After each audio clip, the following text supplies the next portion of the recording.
Hello everyone and welcome to another video. In this video, we will be going over the mist region of the Dwarven Mines and the dangerous ghosts that lie within it. Before we start the video, be sure to like, comment, and subscribe because only about 9% of my viewers are subscribed. Also, we are right about to hit 4K. And on to the video. Warning: the mist is a high level and dangerous region of the game. Grinding ghosts is fit for late to endgame players in groups. The Mist region is a new high-level and dangerous combat area of the Dwarven Mines. You can get there by going through the Dwarven village, then go through this golden gate, and then you can pick two pathways. Either drop below the palace bridge to one section of it, or go across the lava springs to the other half of it.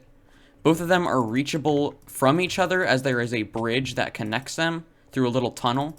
But each section has different strengths. One of them has more spawns, and the other one is more open. The mob found here is the Ghost, is an invisible charged creeper that does lightning attacks when you get close to it. And there are tons of them in this pit. They do a lot of damage, and if you aren't paying attention enough, they will totally kill you.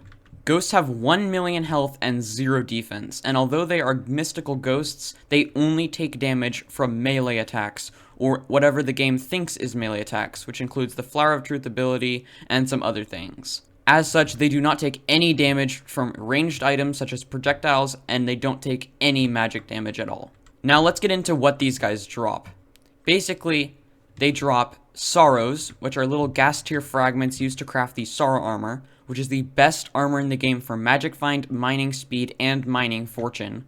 They drop plasmas, which are used as a forge upgrade for many of the high level things. And they also drop voltas, which are 10,000 power for drill fuel. Grinding ghosts can be an extreme money method, as sorrows are about 600k each right now, making the armor set about 45 million coins. The recipe is 3 sorrows in each slot of a regular armor crafting recipe. A very interesting thing that happens to ghosts, and I believe no other mobs, is called loot sharing. If you damage a mob or are close to when a mob dies, such as the ghosts, you and all the people that count for that will get the drop. So basically, if you're grinding ghosts in a group of friends and you all damage the same mob or are close to it when it dies, and that specific one drops a sorrow, everyone will get the sorrow. Because of this, it is very beneficial to grind the ghosts in groups, as you can all get what you need together. Another benefit of grinding in groups is lifesteal and healing from other players to keep yourselves alive, as they do a lot of damage. Another thing the ghost drops, which doesn't really matter, is called the ghostly boots. They're really bad, and the only thing they do is change colors based on the grayscale. So I guess that's cool, but they're selling for about 70 to 80k, and they just say boots made of pure ghost essence. They might have a use in the future, I'm not sure. They're pretty useless right now. The sorrow armor itself is only for mining purposes and magic find purposes, which is why for this, you're going to need Shadow Assassin or Necron armor. Necron armor is probably the best for this because it has really high EHP and a lot of strength and crit damage. The pet you're going to want to use is either any damage pet, a legendary Mithril Golem, not the epic, because the Mithril Golem at legendary increases all your combat stats, which is strength, crit chance, and crit damage, while on the mining islands by a huge percentage, which is really good. And the other pet that's perfect for this is the Baby Yeti, and there's a reason why. Not only does it give you defense per strength, which helps you tank the mobs, but this is one of the only regions in the entire game that features snow blocks. These snow blocks are used probably to represent some ghostly essence or whatever, but they literally just work, and they give the Baby Yeti its extra buffs. 44 strength and crit damage at this Baby Yeti, but at level 100 it's 50 of each. Instead of a damage pet or Baby Yeti, you could also use the whale pet, but I'd advise anything that isn't the whale pet. Damage pets are nice, and Baby Yeti is the best for tanking these guys. There are a lot of weapon strategies you can use for killing these, one of which, and the cheapest, is probably the Flower of Truth.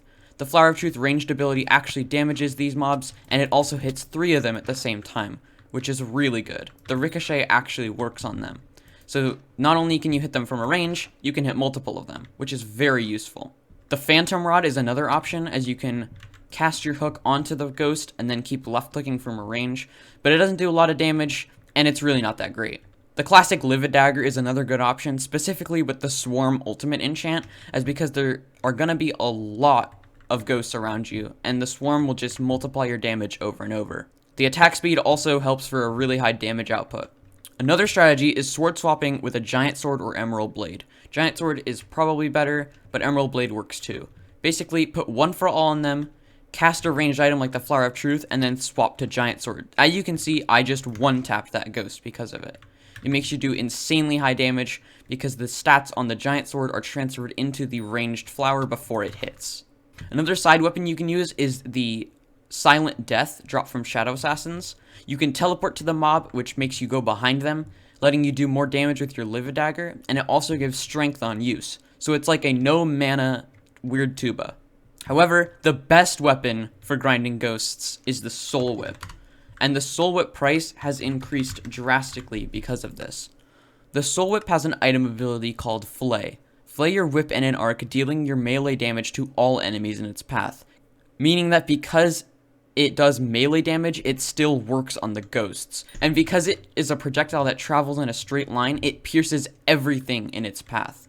It's really, really good. It's like the better form of a Flower of Truth, hitting not just 3 enemies, but everything there. However, if we take a look at Bazaar, go to Spooky, Soul Frags are currently 3.4 million each because it hasn't been a Spooky Festival in a couple days, and this item is really high in demand. Basically, what you're going to want to do, get in a group of friends and just start killing ghosts. Help each other with healing items, keep killing them, and you'll make tons of money. The Sorrow Armor is the best for the mining islands, it's the best for Magic Find, and it's really expensive right now. So go make profit while you can. I'll say it again, every single Sorrow drop, they're not even that rare, is about 600k right now. And if we look at the recipe, as you can see, this is the Sorrow Chestplates recipe. It is 3 in each slot of the regular crafting pattern, which is pretty expensive. Like I said, a full set is about 45 million coins.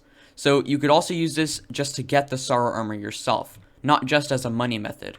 The first set of Sorrow you grind, you could keep, and then you could keep making money. Thank you so much for watching. I wish you good luck while grinding ghosts. Grind them with your friends. It's a lot more fun. You get more drops.